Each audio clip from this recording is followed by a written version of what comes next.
Shalom warga kerajaan, melanjutkan apa yang saya sampaikan minggu yang lalu.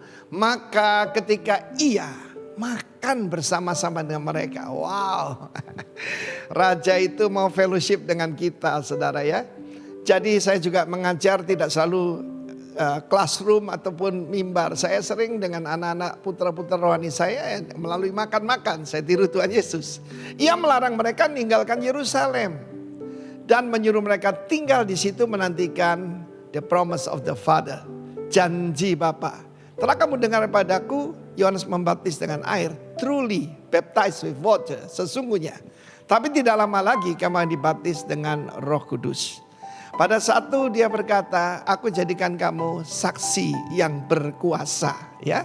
Karena soal kerajaan ini bukan soal debat teologi, ya. Kerajaan tidak bisa dibangun dengan debat. Bahkan Rasul Paulus berkata, ya, bahwa segala macam perdebatan sia-sia, saudara, ya. Dan firman Allah menunjukkan bahwa mereka harus diperlengkapi dengan dunamis, dengan kuasa mengadakan mujizat. Saksi itu bukan cerita apa yang Tuhan kerjakan dalam hidup kita, tapi lebih dari itu adalah martus.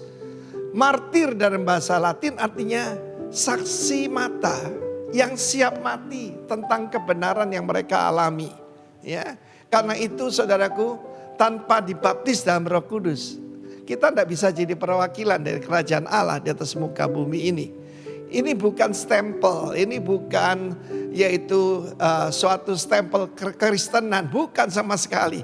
Tetapi ini perlengkapan kerajaan, the kingdom power and the kingdom authority. Sebab kita membangun pemimpin yang punya nilai salt, spiritual, tapi punya authority karena hidup dalam kebenaran. Karena itu dia akan jadi leader, punya leadership, dan akan jadi transformer di dalam masyarakat. Itu yang Tuhan mau kepada kita sebagai murid-muridnya. Dia berkata, jangan tinggalkan Yerusalem sebelum kamu diperlengkapi. Lukas 24 mengatakan, yaitu diberikan jubah ataupun endued with power, dikuasai, bukan lagi punya kuasa tapi dikuasai oleh kuasa itu. Karena itu nanti kita memperingati pencurahan Roh Kudus, tapi tidak usah tunggu tanggal 23 ya, bulan ini nggak usah, saudaraku. Now kita bisa menerima kuasa kerajaan itu. Tapi jangan gagal paham ya, kita tidak mengabarkan agama Kristen. Kita extending the kingdom, start from here. Mulai dari kita, keluarga kita, gereja, masyarakat kita. Dan mereka akan melihat kuasa Tuhan in action. Dalam hidup saya, tanpa power evangelism, tidak ada saudara orang percaya tentang kerajaan Allah. Ya, Yesus berkata pada murid-murid Yohanes Pembaptis yang bimbang, sebab dia ada dalam penjara. Kita ingat, menyatakan kebenaran. Dia memberikan satu nasihat kepada Raja Herodes Agripa waktu itu. Tidak baik yang kau lakukan ini, mengambil yaitu istri daripada saudaramu. Saudara, banyak manusia begitu sombong dan melakukan hal yang begitu bodoh. Akibatnya kepalanya dipotong. Tapi sebelum itu Yesus berkata, katakan kepada orang miskin diberitakan kabar baik, orang buta dicelikkan, orang lumpuh berjalan, orang mati dibangkitkan, ya. Dan dia ulangi lagi, kepada orang miskin tertindas diberitakan kabar baik. Mari saudara dan saya, kita siap menjadi representative of God's kingdom, of Christ's kingdom di dalam kehidupan kita. Terimalah Roh Kudus. Minta kita dibaptis dengan Roh Kudus. Kita akan dapatkan kingdom power and kingdom authority. Tuhan kiranya memberkati kita, memperlengkapi kita, dan membaptis kita dalam kasih dan kuasa-Nya. Dalam nama Tuhan Yesus. Amin. Puji nama Tuhan. Saya percaya bahwa saat hari ini kita datang dengan hati yang penuh dengan ucapan syukur di hadapan Allah kita. Karena Dia adalah Allah yang luar biasa. Dia adalah Allah yang dahsyat dalam kehidupan kita. Amin. Mari kita datang, mari kita sembah Dia. Dalamnya kasih-Mu Bapa, terlebih dari segalanya, pengorbanan yang termulia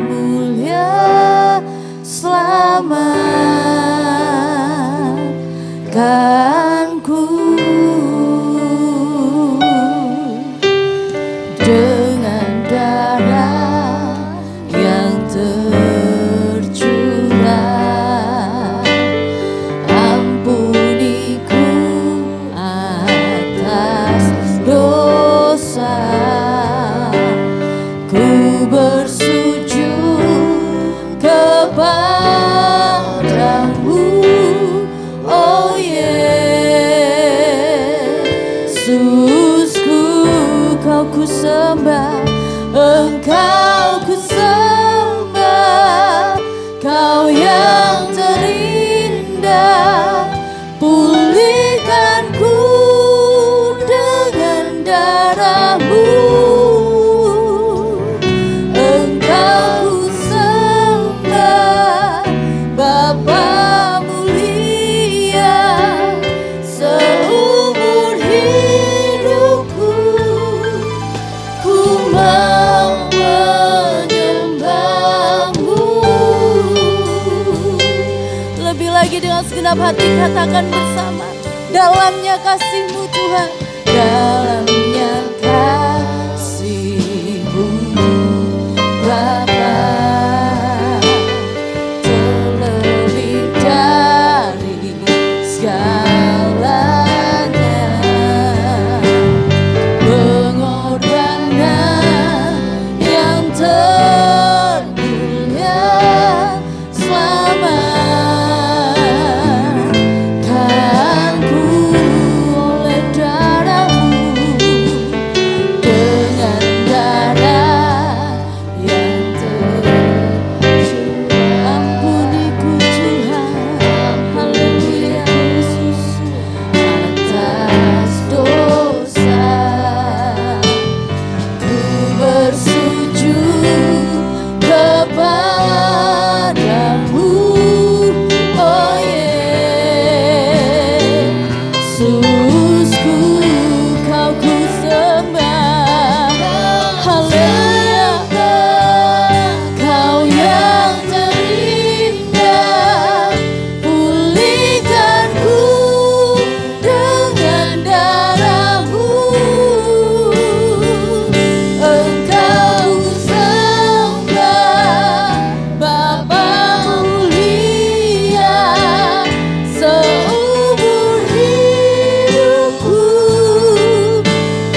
kasih Yesus. Kau Allah yang ajaib Tuhan. Kau Allah yang ajaib Tuhan. Segala kemuliaan bagimu Yesus Tuhan. Haleluya. Haleluya. Glory bagimu Yesus. Bekerjalah lebih lagi Tuhan dalam hidup kami. Ini hati kami Tuhan. Ini hidup kami Yesus. Haleluya, haleluya. Ralabasik ya ralabaya ralaborase. Ya ralabasik ya tukaralabasya ralaborase. Haleluya. Haleluya. How great is our God. Sing with me, how great is our God. And now we see how great is our God. Segenap hati katakan how great is our God. Haleluya. How great is our God. Sing with me, how great is our God. And all we see how great is our God. Hallelujah. How great is our God. How great is our God. Sing with me, how great is our God. And all we see how great is our God. Bersama katakan, name above all name. Hallelujah. Name above all name. You are worthy of all praise. My heart will sing, how great is our God. Sekali lagi, name above all name. Hallelujah. Name above all name. You are worthy of all praise. And my heart will sing, how great is our God. How great is our God. Hallelujah. How great is our God. Sing with me, how great is our God. And all we see how great is our God. How great is our God. Hallelujah, Jesus. How great is our God. Sing with me, how great is our God. And all we see how great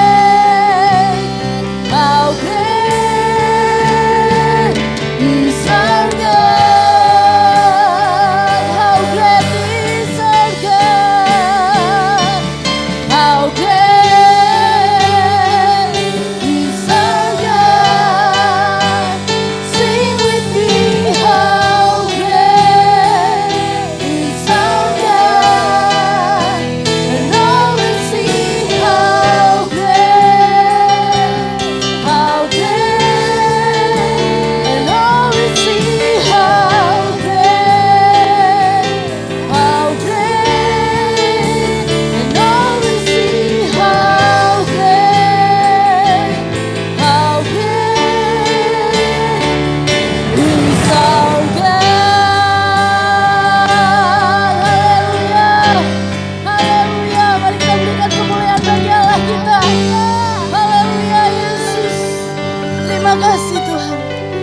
lagi kami mau meninggikan Engkau Tuhan dalam nama Yesus. Amin.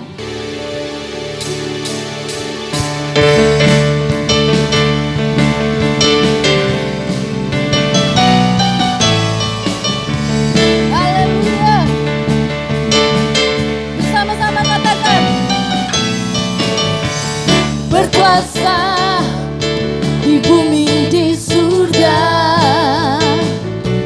bertahta dalam kemuliaan. Dialah Tuhan Allah kita, namanya berkuasa membebas umatnya. Betapa hebat, betapa kuat, dahsyatnya Allah kita. Dia berjaya atas semua perbuatannya.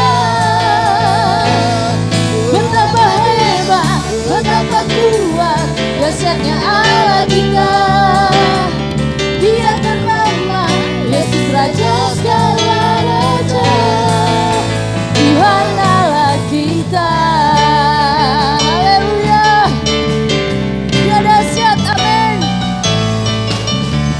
Berkuasa di bumi di surga, berkuasa dalam kemuliaan. Dialah Tuhan Allah kita, namanya berkuasa membebas umatnya.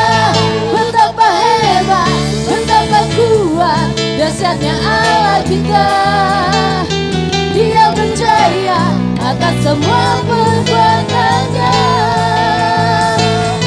Betapa hebat, betapa kuat, dahsyatnya Allah kita. Dia ternama Yesus Raja segala raja, Tuhan Allah kita. Haleluya. Tuhan Allah kita. Tuhan Allah kita. Haleluya. Yes. Puji nama Tuhan. Kita akan persiapkan hati kita untuk kebenaran firman Tuhan. Haleluya Yesus. Kami bersyukur buat setiap musim Tuhan yang kami lewati bersama dengan Engkau. Hingga kami ada hari ini Tuhan, semua bukan karena kekuatan kami, tapi semuanya karena oleh kasih karunia-Mu, karena kebaikan-Mu dalam hidup kami Tuhan. Terima kasih Tuhan, kami menikmati anugerah-Mu, kami menikmati kasih-Mu yang besar Tuhan. Haleluya. Terima kasih Yesus, terima kasih Tuhan. Kau baik Tuhan. Haleluya. Haleluya. Yesus Tuhan. Semusim berlalu, namun Kau selalu peliharaku.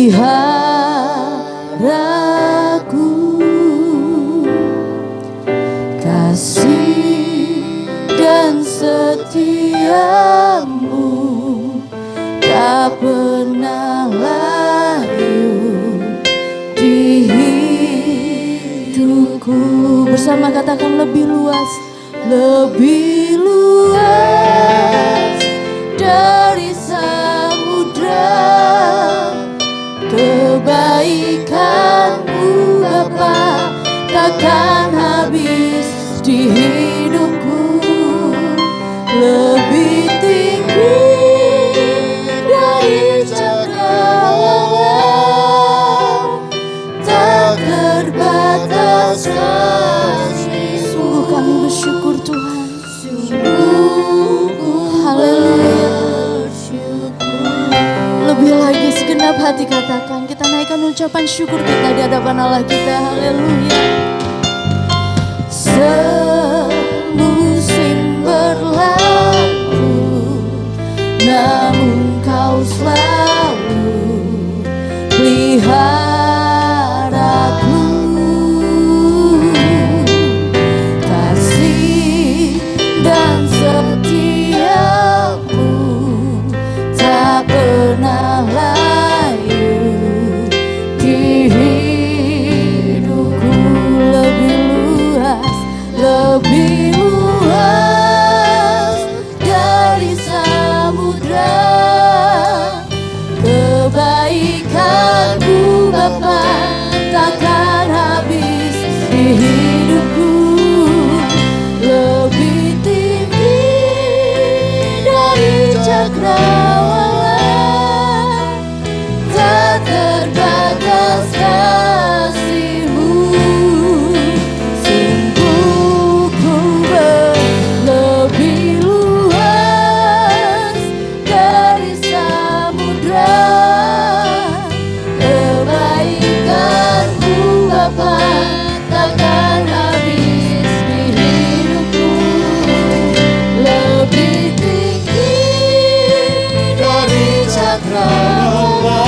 cakrawala, tak terbataskan. Sungguh ku bersyukur. Tak terbatas kasih-Mu, tak terbatas kasih-Mu. Katakan, sungguh ku tak terbatas, oh, tak terbatas kasih-Mu. Sungguh ku bersyukur. Tepuk tangan yang paling meriah buat Tuhan. Sorakan haleluya. Kami bersyukur Tuhan. Terima kasih Bapa buat hari ini. Terima kasih untuk waktu dan kesempatan yang indah dan luar biasa. Di mana tidak semua orang bisa menikmati hadirat-Mu. Kami bisa menikmatinya di tempat ini. Karena Tuhan sendiri yang memelihara kehidupan kami. Terima kasih Bapa untuk undangan yang luar biasa. Sebab kami sudah diundang oleh Raja di atas segala raja. Kami sudah diundang oleh Tuhan sendiri. Terima kasih Bapa. Biarlah roh kami tetap menyala-nyala di tengah situasi dunia yang tidak mau menyala atau meredup. Di tengah dunia yang tidak mulai lagi bergairah, tapi kami mau tetap bergairah di dalam Tuhan. Berikan kekuatan kepada umat-Mu melalui firman-Mu hari ini Bapa. Sehingga kami boleh Bapa, bukan hanya menjadi pendengar, tetapi pelaku firman Tuhan. Sebab itulah yang Tuhan kehendaki. Terima kasih, lawat kami dengan firman-Mu di dalam nama Tuhan Yesus. Yang siap mendengar firman Tuhan katakan bersama-sama, amin. Tepuk tangan sebelum saudara duduk. Haleluya. Silakan duduk. Shalom semuanya. Sehat ya? Wah, Pak Mike dari Jakarta. Haleluya. Puji Tuhan saudara. Kita boleh senantiasa dibaharui terus ya di dalam firman Tuhan. Sebab tanpa hadirat Tuhan saudara, kita tidak akan bisa berbuat apa-apa lagi saudara. Haleluya. Nah saudara, hari ini izinkan saya sampaikan firman Tuhan mengenai inner training ya, atau latihan batiniah. Ya, Bapak Ibu siapa di sini suka olahraga? Saya suka olahraga saudara. Saya manfaatkan kesempatan untuk ada di Bondowoso untuk banyak berolahraga karena di sini udaranya segar, sehat. Ya, kalau saya sepeda goes gitu saudara, saya tidak suka dalam kota. Saya pasti larinya ke desa, ke kampung, naik gunung gitu ya. Karena di sana lebih sehat udaranya. Ya, itu menurut saya. Karena apa? Karena badan yang Tuhan percayakan dalam hidup kita juga harus dipelihara. Ya, banyak hamba-hamba Tuhan saudara hanya memperhatikan hal-hal jasmani, rohani, tetapi hal jasmani juga tidak diperhatikan, itu salah juga. Ya, sehingga banyak orang saudara belum maksimal mungkin dalam kehidupannya, itu sudah ada banyak sakit dan lain sebagainya. Inner training atau latihan batiniah. Kita baca dulu ayatnya ya. 2 Samuel pasal 22 ayat yang ke-35. Ini Daud yang ngomong saudara.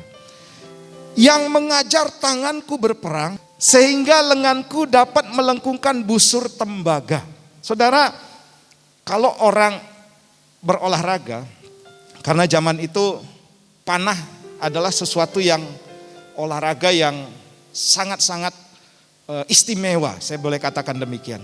Mungkin sampai saat ini, saudara seorang atlet, seorang pemanah atau atlet apapun, dia pasti untuk menjadi seorang yang profesional, ya seorang yang mahir saudara, itu butuh latihan. Nah, latihannya itu ternyata bukan latihan badannya saja, tapi latihan mental.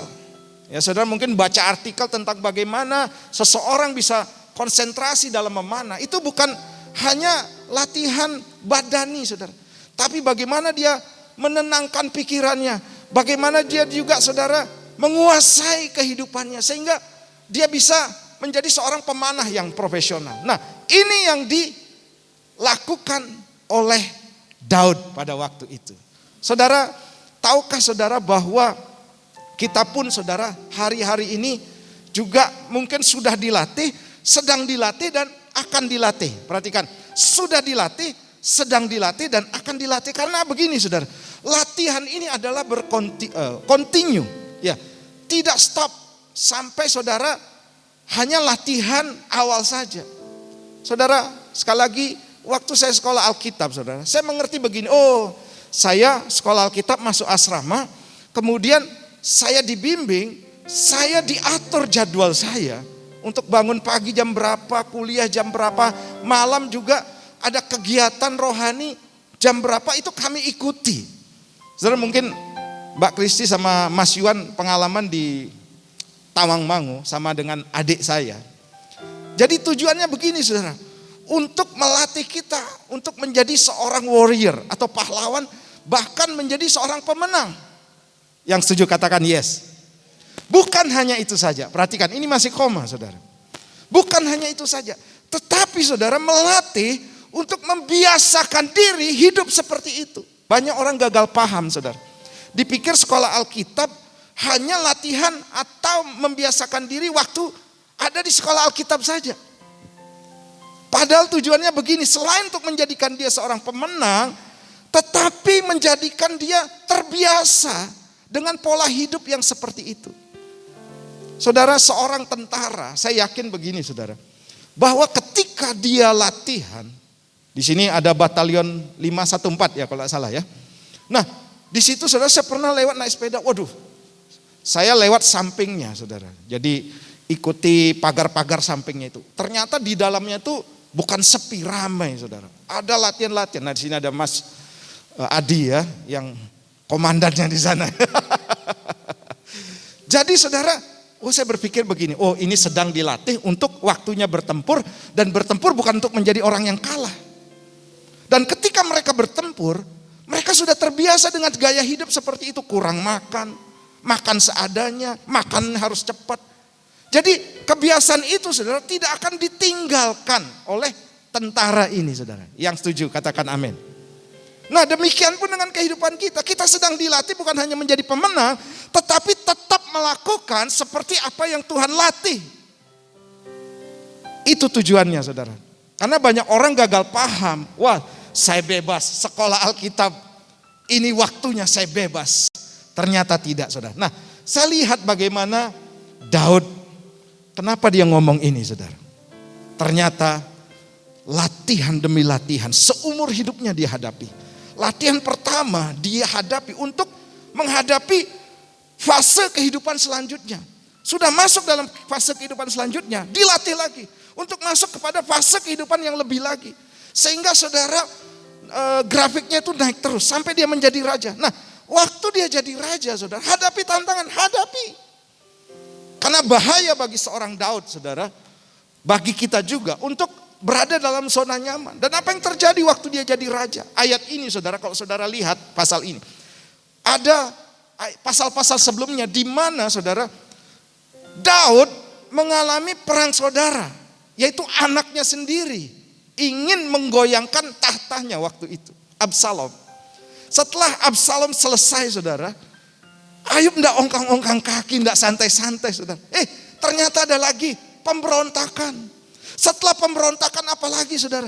Ada masa kelaparan, masa paceklik, sehingga dia harus saudara kembali lagi saudara, karena sudah terlatih, dia tetap saudara untuk menjaga hidupnya dengan baik. Dan bukan hanya itu saja, saudara, ada lagi orang Filistin datang menyerang lagi saudara. Bertubi-tubi saudara. Tapi apa yang terjadi saudara? Daud tetap kuat. Bahkan dia katakan begini, yang mengajar tanganku berperang sehingga lenganku dapat melengkungkan busur tembaga.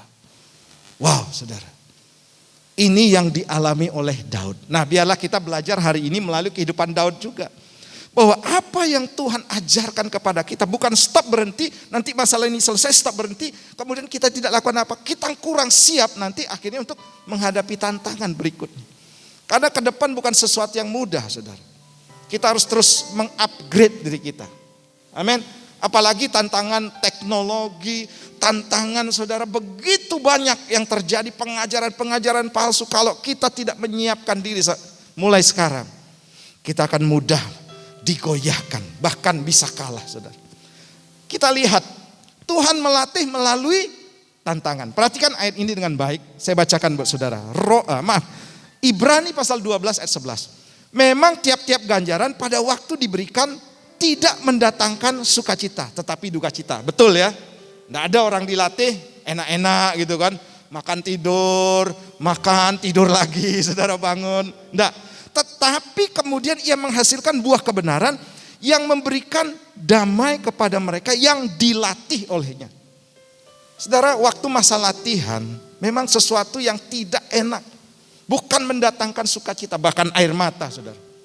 Bahkan berdarah-darah, saudara. Bahkan capek. Bahkan saudara, taruhannya nyawa kita, saudara. Tidak bisa santai, saudara, kehidupan kita. Memang tidak mendatangkan sukacita, saudara. Saudara lihat ini tentara Amerika. Waktu berlatih, saudara. Seperti itu keadaannya. Mungkin luka, kena gores.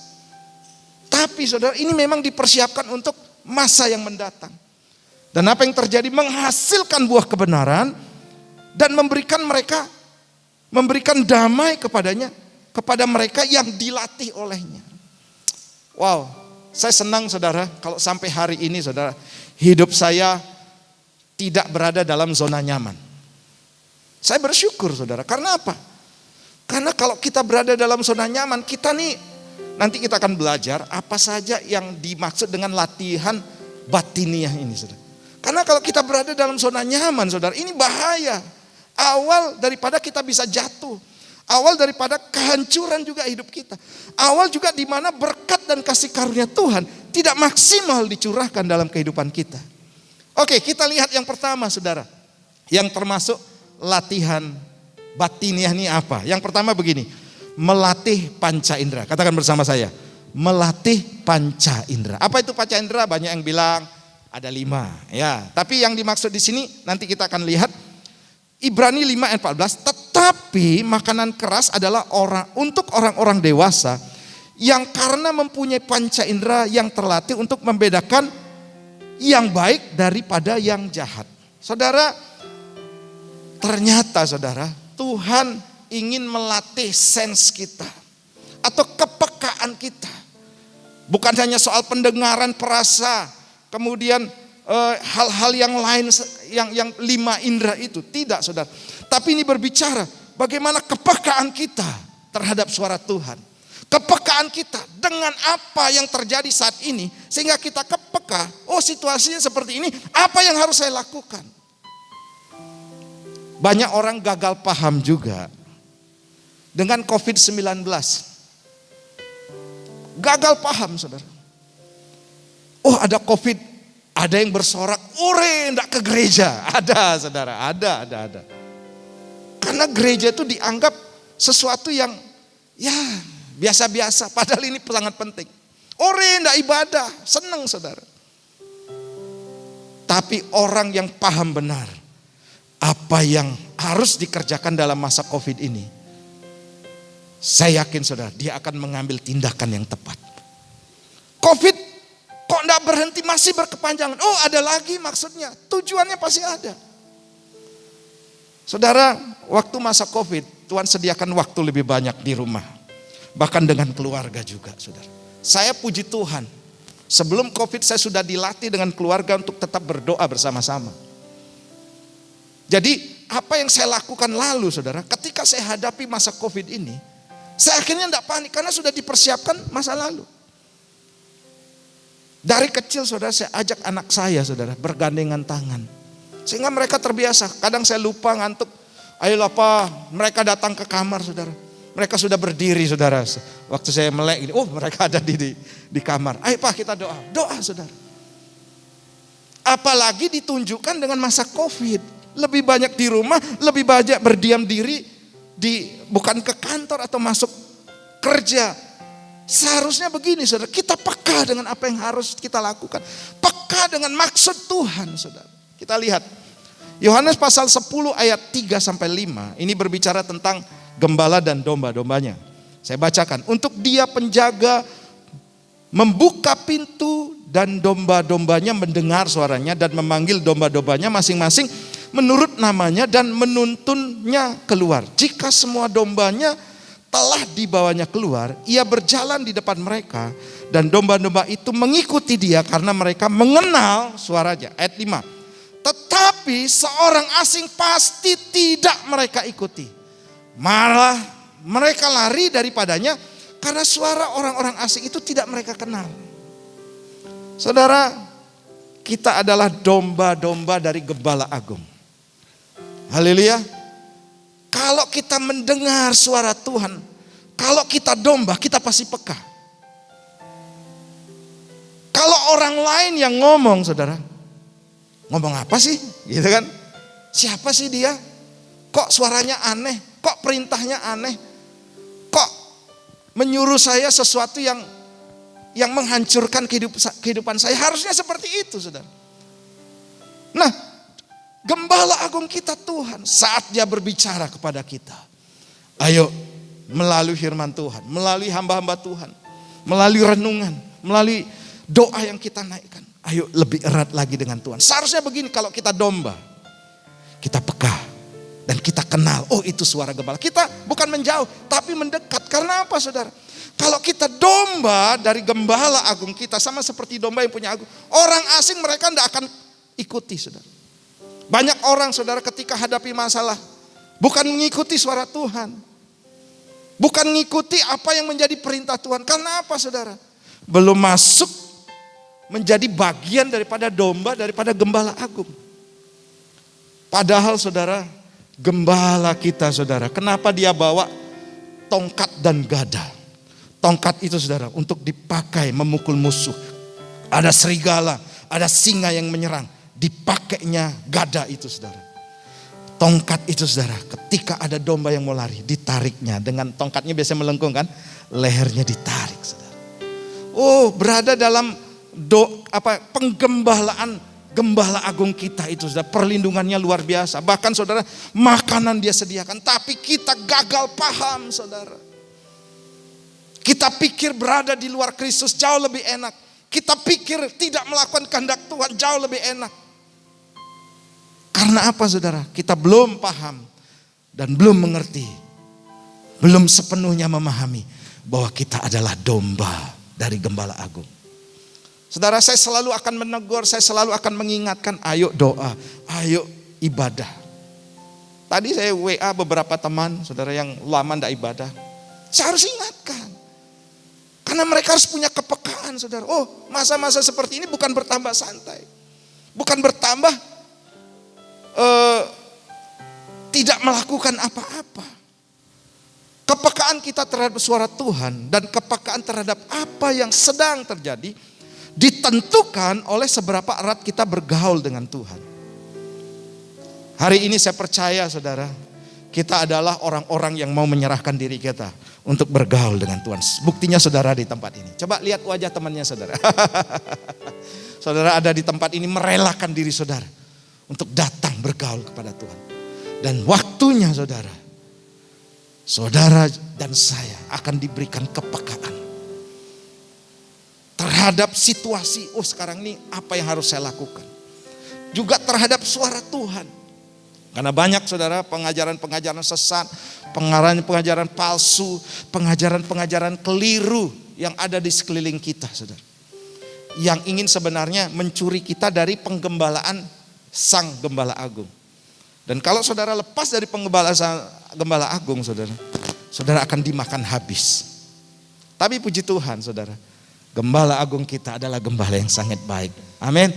Engkau gembala yang baik, Kau menuntun hidupku, amin, dan bawaku ke air tenang. Semuanya, menyegarkan jiwaku sekalipun ku berjalan dalam lembah kekelaman, tak akan gentar melangkah, sebab Engkau beserta. Tepuk tangan buat Tuhan kita. Wow. Saudara, ayo. Yang pertama saudara, ayo latih kepekaan kita. Panca indera kita. Jangan tidak dilatih. Caranya melatih apa? Dengan hubungan kita dengan Tuhan. Erat dengan Tuhan sehingga kita begini saudara. Oh, ini apa sih yang Tuhan mau?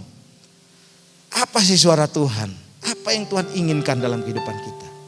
Ingat saudara, bukan pelayanan yang luar biasa, tapi kita melakukan kehendak Tuhan. Haleluya. Yang kedua, nah ini penting. Melatih tubuh. Nah, apa maksudnya melatih tubuh? Ternyata begini saudara. Tubuh ini juga harus diserahkan. Bukan melatih tubuh, saudara saya suruh datang ke tempat fitness atau gym saudara. Enggak.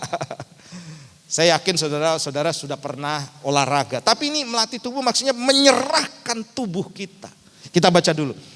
1 Korintus 9 ayat 27. Tetapi aku melatih tubuhku dan menguasainya seluruhnya supaya sesudah memberitakan Injil kepada orang lain jangan aku sendiri ditolak. Saudara Rasul Paulus, seorang yang temperamental diubah Tuhan. Menjadi seorang yang penyabar, rendah hati saudara. Waduh, orang yang rela saudara untuk dihina, dimaki-maki. Seorang yang temperamental saudara, seperti Paulus. Itu biasanya susah untuk bertobat. Tapi Paulus ketemu dengan Tuhan, diubah 180 derajat. Bukan 360 ya, kalau 360 balik lagi saudara. Tapi 180 derajat, ini luar biasa saudara. Karena apa? Ingat saudara, karena apa ini?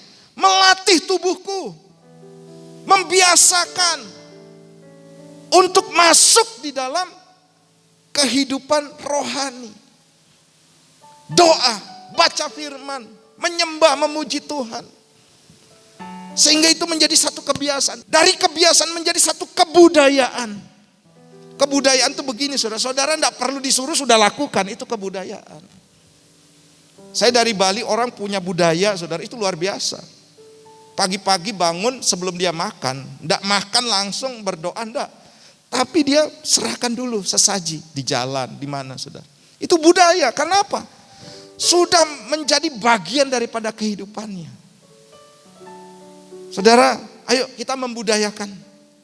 Hidup seperti apa yang Tuhan mau. Gambarannya seperti apa Pak? Contohlah Tuhan Yesus. Saudara. Yesus membiasakan diri.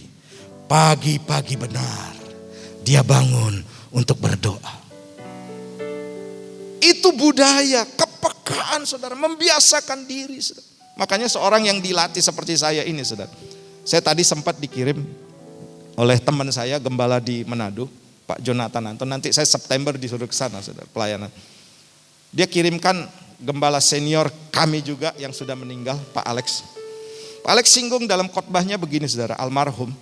Bahwa banyak hamba-hamba Tuhan yang mengajak jemaatnya berdoa, tapi dia tidak mau berdoa. Dia hanya memerintahkan saja, dia hanya menyuruh saja, tapi dia tak pernah menjalankan. Hanya ngomong di mimbar, nanti jemaat yang jalan dia enggak, saudara. Itu banyak, saudara. Tapi di tempat ini, saudara, semuanya rajin doa. Haleluya. Menjadi satu kebudayaan, saudara. Membiasakan diri dengan apa? Dengan latih. Tidak tiba-tiba saudara, bangun pagi, terus tiba-tiba dengan enjoy pergumulan ya Kocensi ya. Kadang-kadang bangun pagi itu, aduh kok berat ya, berat. Tapi kalau sudah cuci muka, Kocensi saya tertarik sekali. Kalau sudah cuci muka, wah seger gitu saudara. Memang kalau berat, rumusnya Kocensi dipakai. Masuk kamar mandi cuci muka, udah hilang ngantuknya. Itu salah satu contoh. Saya percaya saudara-saudara bisa hadir di tempat ini atau berdoa di rumah, memulai segala sesuatu dengan doa. Itu budaya. Praise and worship, separuh ibadah kita. Ingat, bukan hanya khotbah, separuh ibadah kita adalah pujian dan penyembahan. Banyak orang gagal paham juga. Oh masih, belum, masih puji-pujian. Belum firman. Artinya begini, dengan secara tidak sadar kita menganggap pujian penyembahan itu tidak penting. Secara tidak sadar loh. Oh masih tenang, masih puji-pujian, belum firman. Saudara, inti daripada ibadah itu bukan khotbahnya. Bukan. Sekali lagi, maaf. Tapi intinya saudara, kita bisa menikmati Tuhan di dalamnya. Amin. Kita bisa saudara menikmati Tuhan. Makanya ibadah tanpa perjumpaan dengan Tuhan itu adalah ibadah yang sia-sia. Apa tandanya perjumpaan dengan Tuhan? Saudara berubah. Datang ke tempat ini saudara dengan letih lesu berbeban berat, banyak pergumulan, banyak juga tekanan, banyak juga hal-hal yang harus diperbaiki. Pulang saudara, itu diubah karena apa? Sudah ketemu dengan Tuhan. Konsepnya seperti Rasul Paulus, kalau sudah ketemu dengan Tuhan, saudara pasti berubah. Amin, pasti berubah. Oke, selanjutnya Roma 12 ayat 1 sampai begini saudara. Saudara harus paham juga bahwa tubuh ini juga bagian daripada persembahan. Ya, persembahan. Ingat, Roma pasal 12 ayat 1. Karena itu saudara-saudara, demi kemurahan Allah aku menasihatkan kamu supaya kamu mempersembahkan tubuhmu sebagai persembahan yang hidup, yang kudus dan yang berkenan kepada Allah. Itu adalah apa saudara? Ibadahmu yang sejati. Jadi ibadah yang sejati itu apa? Bukan soal angkat tangan di gereja. Bukan soal saudara melompat-lompat. Bukan soal saudara bertalenta, suaranya bagus, permainan musiknya bagus. Tidak saudara. Tapi ibadah yang sejati adalah seluruh kehidupan saudara. Sampai saudara melatih tubuh saudara untuk taat terhadap firman Tuhan. Untuk menjadi pelaku firman Tuhan. Untuk juga taat kepada apa yang Tuhan perintahkan saudara. Inilah persembahan yang sejati. Jadi kalau saudara melayani kemudian pulang berbuat dosa lagi saudara, itu belum ibadah sejati, belum. Itu setengah ibadah. Belum full saudara. Tapi ibadah yang sejati, kalau lawannya sejati apa? Fake, palsu ya. Palsu. Ada ibadah palsu? Ada. Ibadah yang hanya saudara untuk nampak saja. Ibadah yang hanya untuk ngisi kursi gereja saja. Sungkan sama gembala. Haleluya. Saudara kayaknya mulai mukanya memerah ini. Haleluya. Ya, saya harus katakan ini sebab begini saudara. Jangan sampai saudara kita sudah capek-capek gitu kan. Sudah berkorban, sepertinya apa yang kita lakukan seperti berkenan, tetapi ternyata saudara di hadapan Tuhan kita sama sekali belum punya nilai. Belum diharapkan seperti apa yang Tuhan. Tapi enggak apa-apa saudara. Kita melatih terus. Amin, sama seperti Paulus. Ayo latih. Membiasakan diri. Saya belum sempurna Tuhan. Tetapi saudara katakan begini, tapi aku mau Tuhan. Aku mau melakukan dan mulai melangkah. Pak Elroy bilang anak-anak muda, jangan tunggu sampai tua. Jangan tunggu sampai sakit di ICU. Jangan tunggu saudara. Jangan tunggu saudara sampai saudara megap-megap seperti ikan di luar air. Sudah tidak bisa berbuat apa-apa baru, oh Tuhan pakailah hidupku. Oh, udah telat saudara. Udah telat saudara. Ayo kita harus maksimal buat Tuhan. Bahkan saudara sampai berdarah-darah. Sampai tersayat-sayat daging kita saudara. Enak enggak? Awal katakan enggak enak memang saudara. Tapi saudara ingat kalau saudara lakukan ini, sorga bersorak. Walaupun kita menderita tertati-tati di bumi ini saudara. Ini rumah sementara. Kita 70 tahun, bahkan saudara ada yang 60, ada yang 50. Teman saya waktu saya di Batam saudara, umur 42 sudah dipanggil Tuhan. Umur segitu saudara. Dibanding dengan di sorga itu kekal. Kekal tuh begini saudara. Selama-lamanya. Gak terhingga saudara. Ayo. Mau hidup enak di dunia. 70, 50, 60 oke lah. Tapi saudara dibanding dengan sorga nanti saudara. Itu kita menikmati seluruh anugerah yang luar biasa daripada Tuhan. Haleluya. Siap saudara dilatih tubuh saudara, amin. Menaklukkan diri sepenuhnya. Saya saudara tidak pernah merasa nyaman kalau saya bengong, benar. Sampai saudara yang punya rumah, yang kami kontrak itu kan, dia heran, ini tanaman kok bisa tumbuh di sini Pak? Saya tanam saudara, saya pelihara. Dan memang keadaannya bersih saudara. Mereka senang. Saya tidak bisa diam gitu saudara. Karena apa? Memang kalau saya diam, banyak kan hamba-hamba Tuhan, begitu saya salaman, tangannya kok halus banget ya. Tapi saya tidak mau, pengenlah halus tangan gitu kan. Supaya saya ya lebih keren lagi lah gitu. Saya tidak mau saudara. Karena apa? Itu bukan tujuan hidup saya. Tujuan hidup saya adalah untuk menyenangkan hati Tuhan. Tepuk tangan buat Tuhan kita. Saya percaya saudara semuanya di sini mau melatih tubuhnya. Ingat, melatih tubuh bahkan menjadi persembahan di hadapan Tuhan. Yang ketiga adalah melatih iman. Katakan bersama saya, melatih iman. Matius 14 ayat 31 ini berbicara tentang murid-murid Yesus yang waktu itu saudara diminta berangkat duluan, dan di tengah danau saudara mereka menghadapi angin sakal. Segera, Matius 14 ayat 31, segera Yesus mengulurkan tangannya dan memegang dia dan berkata, "Hai orang yang kurang percaya, mengapa engkau bimbang?" Saudara, kadang-kadang Tuhan melatih kita masuk ke dalam badai, masuk ke padang gurun. Saya senang ada di Bondowoso saudara, karena menjaga saya untuk tidak sombong. Saya membatasi diri saudara, untuk tidak hidup seperti keinginan saya. Saya tidak mau begini saudara, ya pokoknya untuk saya, enggak. Ini saya saudara, saya masih pegang prinsip ini. Karena apa saudara? Ada yang jauh lebih penting yang harus kita lakukan saudara. Jauh lebih penting, yaitu melatih iman. Nah saudara, waktu itu saudara, Petrus, dia berusaha menunjukkan imannya. Bisa berjalan di atas air enggak? Bisa.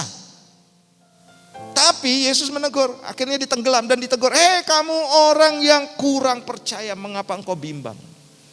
Kadang kita seperti Petrus, saat merasa kuat, waduh Tuhan terima kasih aku kuat. Tapi begitu ada lihat sekeliling, waduh ini ekonomi lagi lesu, waduh ini terjadi musibah seperti ini, waduh ini akan dimarahi bos, itu saudara umpamanya. Ini akan menghadapi badai seperti ini. Akhirnya mulai goyang. Lemes lagi saudara. Karena apa? Awalnya percaya, awalnya setia, awalnya sungguh-sungguh. Di tengah jalan saudara. Karena begitu banyak persoalan. Mulailah saudara tenggelam lagi. Tuhan tidak mau itu saudara. Sehingga dia menegur begini saudara. Oligopistos dalam bahasa Yunani. Hai orang yang kurang percaya. Yang dalam bahasa Inggrisnya little faith. Iman yang kecil, trusting too little, percaya tapi kecil, terlalu kecil. Nah untuk itu saudara, Tuhan mau begini, kita terus melatih. Dengan apa saudara? Baca firman, Roma 10 ayat 17. Jadi iman timbul dari pendengaran dan pendengaran oleh firman Kristus. Saudara, firman Tuhan ini luar biasa sekali saudara. Menjadi tuntunan, bukan bacaan biasa. Ingat, firman Tuhan itu bukan komik saudara. Tapi anehnya kita lebih suka baca komik atau cerpen atau baca hoax, cerita-cerita lain. Dan apa yang terjadi saudara? Akhirnya nilai firman di bawahnya. Karena apa? Tidak pernah kita sentuh akhirnya. Saya mau katakan begini saudara. Bacaan kita itu akan menentukan pola pikir kita saudara. Bacaan kita sehari-hari, apa yang kita tonton, sinetron, Icin. Sekarang kan lagi booming, Ikatan Cinta. Sampai saudara ada ibu-ibu emak-emak saudara, waduh sampai ayo nonton TV saudara. Itu karena Sudah dipengaruhi pola pikirnya, saudara. Tapi seberapa kita mau menjadikan firman sebagai tuntunan kehidupan kita, itu akan menentukan bagaimana nanti saudara, iman saudara akan berjalan. Saya percaya saudara, kita hari ini sedang dilatih juga untuk iman terus kuat. Ya, toko sepi Pak, percaya bahwa engkau akan menjadi kepala dan bukan ekor. Jika Tuhan yang membuka pintu, tidak ada seorang pun yang sanggup menutupnya. Jika Tuhan yang mengangkat, tidak ada seorang pun yang sanggup menurunkannya. Tepuk tangan buat Tuhan kita. Karena apa? Kita baca firman. Kita harus melatih iman kita, saudara. Iman ini hanya didapat dari ketika kita baca firman Tuhan dan merenungkannya siang dan malam. Menjadikan saudara panduan. Artinya begini saudara. Oh, apa kata firman ya kalau saya lakukan ini? Salah enggak? Betul enggak? Benar enggak? Itu menjadi selalu panduan. Jangan saudara, wah kata si A, kata si B, atau apa kata dunia saudara. Wah katanya begini, katanya begini. Tapi firman saudara, itu benar-benar harus menguasai kehidupan kita. Saya percaya saudara, hari ini kita senantiasa akan terus berjalan ya di dalam kebenaran firman Tuhan saudara. Karena apa? Karena firman Tuhan akan terus menguatkan setiap kehidupan kita. Oke, saya undang kita bangkit berdiri dan pemain musik untuk maju ke depan. Jadi inner training ya atau latihan batiniah ini yang dimaksud oleh Tuhan adalah melatih panca indera atau kepekaan kita. Dengan apa saudara? Dekat dengan Tuhan. Ya, dekat dengan Tuhan. Mengenal suara Tuhan lebih lagi saudara. Akrab intim dengan Tuhan. Kemudian melatih tubuh menjadi persembahan yang hidup. Tubuh ini saudara harus ditaklukkan saudara. Tubuh ini saudara jangan diladeni. Kalau saudara ladeni terus, saudara pasti akan hancur. Percaya saya saudara. Menuju kepada kebinasaan dan selanjutnya adalah ayo kita latih iman kita dengan firman Tuhan. Haleluya, haleluya. Bapak kami bersyukur, terima kasih buat hari ini. Kami diajarkan untuk kami terus Tuhan melatih batiniah kami. Selain kami juga menjaga kesehatan tubuh kami, menjaga makanan, pola makan kami. Kami juga harus melatih bagian-bagian dalam tubuh kami. Melatih panca indera kami. Melatih untuk kami bisa Tuhan menjadi persembahan. Tubuh kami berkenan. Dan tubuh kami juga dibiasakan untuk melakukan kehendak Tuhan. Dan kami tahu juga Tuhan hari ini Tuhan juga sedang melatih iman kami Tuhan. Terima kasih Bapa buat firman-Mu hari ini. Meteraikan firman-Mu dalam setiap loh hati kami. Sehingga firman-Mu melekat dan menjadi bagian daripada kehidupan kami. Berkati umat-Mu dalam nama Tuhan Yesus. Haleluya. Amin.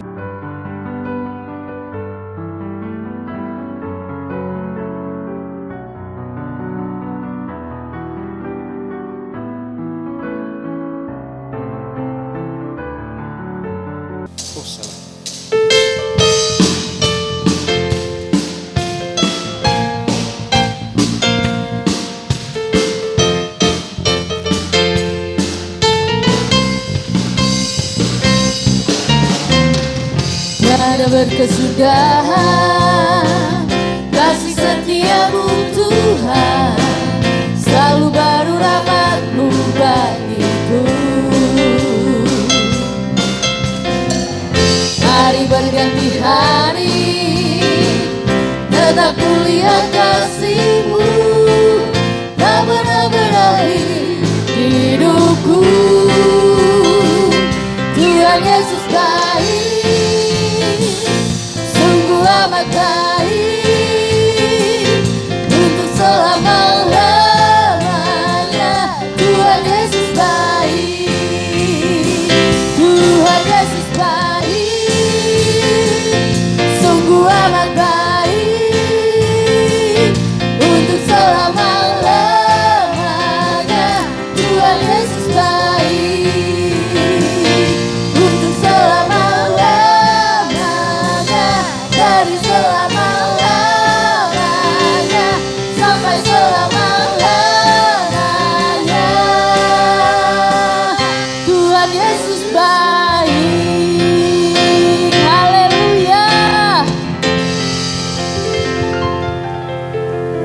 Mari angkat kedua belah tanganmu dan arahkan hatimu kepada Tuhan. Tuhan memberkati dan melindungi engkau. Tuhan menyinari engkau dengan wajahnya dan memberikan engkau kasih karunia. Tuhan menghadapkan wajahnya pada hari ini dan memberikan engkau damai sejahtera. Diberkati pekerjaanmu, diberkati lumbung-lumbungmu, diberkati keluar masukmu, diberkati rumah tanggamu. Bersatu jalan musuh menyerangmu, bertujuh jalan mereka akan lari dari hadapanmu. Dan terima berkat ini dalam nama Bapa, Putra dan Roh Kudus. Yang percaya katakan bersama-sama, amin.